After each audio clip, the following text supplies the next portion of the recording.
आज नमस्कार महामंत्र का अर्थ करने जा रहे हैं। नमो अरिहंताणम, नमस्कारो अरिहंत भगवंतों को। नमो सिद्धाणम, नमस्कारो सिद्ध भगवंतों को। नमो आर्याणम, आचार्य महाराजों को नमस्कार। नमो अध्यायणम, उपाध्याय महाराजों को नमस्कार। नमो लोये सब्ब साहुणम, लोक में रहे हुए सर्व साधु को नमस्कार। ये सो पंच नमुकारो, ये पांचों को किया हुआ नमस्कार। सर्व पाप प्रणासनो, सर्व पापों का नाश करने वाला। मंगलाणं च सभ्यसीम, और सर्व मंगलों में परमम हवै मंगलम, प्रथम मंगल है। नमस्कार महामंत्र को चौथ पूर्व का सार कहा गया। चौथ पूर्व का सार यानी चौथ पूर्व में जो विशेष वस्तु है, मतलब उसका सारभूत जो कोई हो तो ये पंच परमेष्टि। परमेष्टि यानी क्या? जो परम पद में विराजमान है या जो उच्च स्थान में विराजमान है, उनको परमेष्टि कहते हैं। ऐसे परमेष्टि पांच है: अरिहंत, सिद्ध, आचार्य, उपाध्याय और साधु। यह सब जो भी है, मतलब हमारे जैसे गृहस्थों से मतलब ऊंचे स्थान पे रहे हो, इसके लिए उनको परमेष्टि करके कहा गया है। पंच परमेष्टि में देव तत्व और गुरु तत्व यानी दो तत्व है। देव तत्व में अरिहंत और सिद्ध, यह दो देव तत्व में है। आचार्य, उपाध्याय एवं साधु गुरु तत्व में। अरिहंत यानी क्या? अरिहंत यानी अरि यानी शत्रु, हंत यानी हरने वाले। जिसने अपने आंतरिक शत्रु को हरा है, मतलब वह अरिहंत है। अरिहंत की पूजा राजा, महाराजा, देवेंद्र, चक्रवर्ती वगैरह सब करते हैं, मतलब। और वे राग द्वेष रहित होते हैं, वीतराग होते हैं। कहते मतलब भाई अभी हम कोई भी बोले कि भाई हम अरिहंत को पहचाने कैसे, मतलब क्योंकि अरिहंत जो भी है, मतलब उनकी कोई ना कोई तो पहचान होगी ना, मतलब। तो हाँ, मतलब पहचान यह है कि मतलब अरिहंत में 12 गुण रहते हैं। ये 12 गुण जिसमें हो वह अरिहंत है। हमारा धर्म, जैन धर्म, इतनी उदारता वाला धर्म है, मतलब यहाँ किसी का नाम नहीं, जिसमें भी यह गुण हो, 12 गुण जिसमें भी यह हो, वह अरिहंत है। और दूसरी बात, दुनिया के सारे मंत्र, दुनिया के सारे मंत्र, कोई भी मंत्र में मतलब कोई ना कोई भगवान का नाम लिया जाता है। एक ही नवकार मंत्र ऐसा है कि जो जिसमें कोई भगवान का नाम नहीं। नमो अरिहंताणम यानी अरिहंत परमात्मा को नमस्कार हो। अरिहंत यानी मतलब जो आज तक हो चुके हो ऐसे अरिहंत, जो आगे भी होंगे ऐसे अरिहंत, जो अभी विचर रहे वह भी अरिहंत। मतलब न तो महावीर स्वामी का नाम बोला है, न तो श्रीमंदर स्वामी परमात्मा का नाम बोला है, न तो आदिश्वर भगवान का नाम बोला है। अरिहंत यानी सब, मतलब जितने भी अरिहंत हो सबको मतलब नमो यानी नमस्कार होना। तो ये अरिहंत के 12 गुण के बारे में समझेंगे। जहां परमात्मा का समोसरण की रचना होती है, मतलब वहां देवता उनके शरीर से 12 गुना ऊंचा अशोक वृक्ष की रचना करते हैं। ये सारी रचना मतलब देवताओं के द्वारा की जाती है। अपना जो शरीर होता है, जिसका जितना शरीर, परमात्मा महावीर का 7 हाथ का शरीर था, आदिश्वर भगवान का 500 धनुष की काया थी, तो उससे मतलब 12 गुना ऊंचा ऐसे अशोक वृक्ष समोसरण में होता है। दूसरा है पुष्प वृष्टि।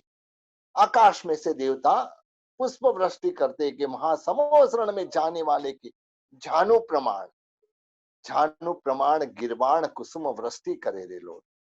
यानी जो भी मतलब हम समोसरण में जाते हैं, उस समय हमारी झानु तक, घोटन तक, मतलब हमारे पैर अंदर चले जाए, इतनी पुष्पों की वृष्टि होती है। ये पुष्प भी सचित होते हैं मतलब, लेकिन परमात्मा का अतिशय होता है कि मतलब कोई भी जीव को, पुष्प के जीव को कोई तकलीफ नहीं होती। फिर ये दिव्य ध्वनि, परमात्मा जो माल को श्राग में देखना देते हैं, उसके साथ में यह संगीत के रूप में यह दिव्य ध्वनि, दिव्य ऐसे वाजिंत्र बजते हैं मतलब, इसको दिव्य ध्वनि कहते हैं मतलब।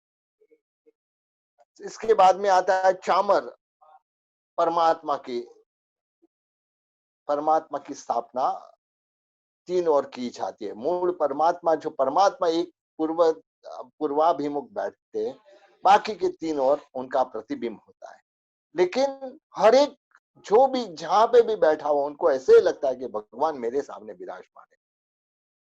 तो यहाँ चारों साइड चामर विंझा जाता है मतलब परमात्मा को। इसके बाद में आता है बैठने के लिए स्वर्ण जड़ित, ऐसे मतलब रत्न जड़ित ऐसे सोने का सिंहासन होता है। परमात्मा को बैठने के लिए रत्न जड़ित सोना का सिंहासन होता है। फिर भामंडल, मस्तक के पीछे तेज को संहरण करने वाले, ऐसा भामंडल होता है।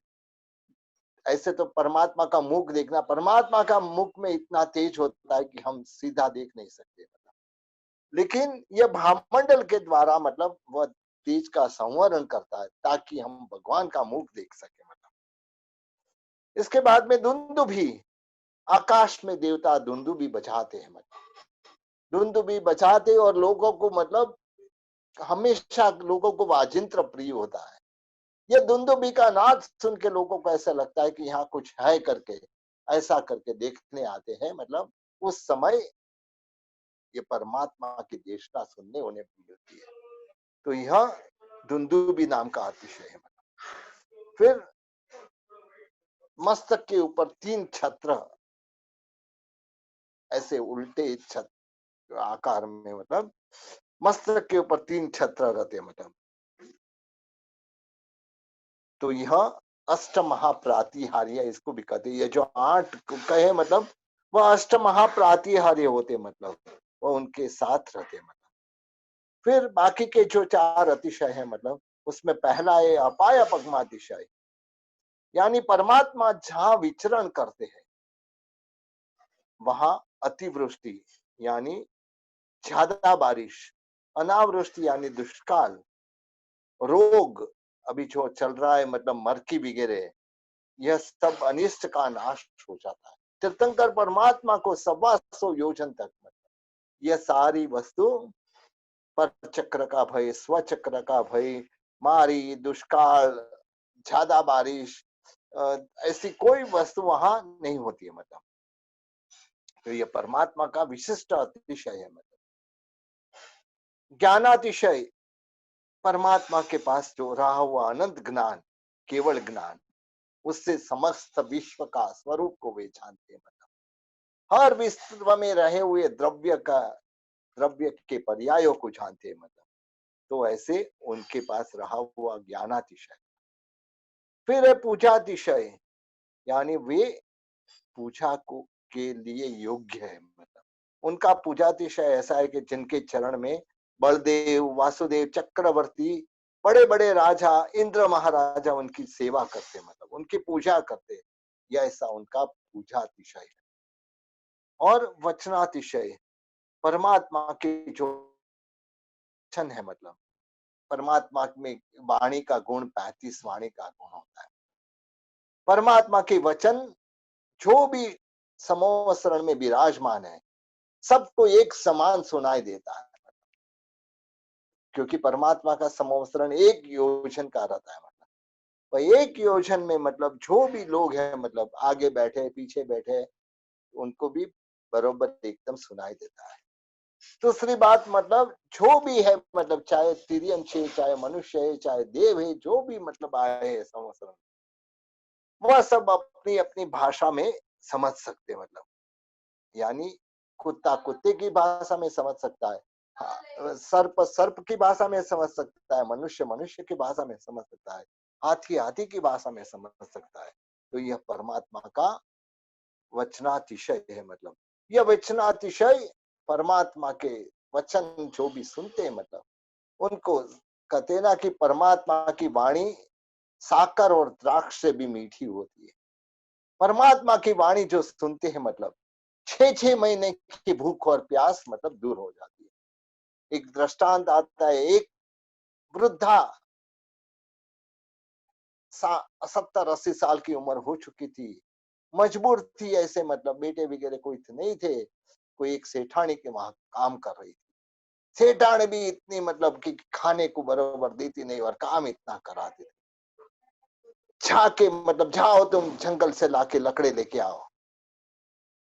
एक बार लेके आई, मतलब वृद्धा, खाना पूरा मिलता नहीं है, मतलब उम्र है, हाथ पैर ध्रुज रहे, मतलब उस समय वापस बोलते इतना क्या लाई, जाओ और बार फिर खाना मिलेगा, मतलब वृद्धा चाहती है, नहीं हो सकता है, फिर भी मतलब बड़ा भारा बांधती है, मतलब मजबूर थी, मतलब किसी की मदद से मतलब सिर पे भाड़ा उठा के चल रही है, मतलब और बीच में परमात्मा का समवसरण आता था। जैसे ही मतलब परमात्मा की जो शब्द पढ़ते कान पे, मतलब अमीमय शब्द पढ़ते कान में, मतलब 6 महीना की उनकी जो भूख और प्यास थी, मतलब वो मिट जाती है, जैसे उसको पूरा पेट भर खाना मिल गया हो। ऐसी इतना आनंद आता है परमात्मा की वाणी को सुन के। तो यह अरिहंत परमात्मा की बात हुई। कल आगे सिद्ध परमात्मा वगैरह की बात करेंगे, मतलब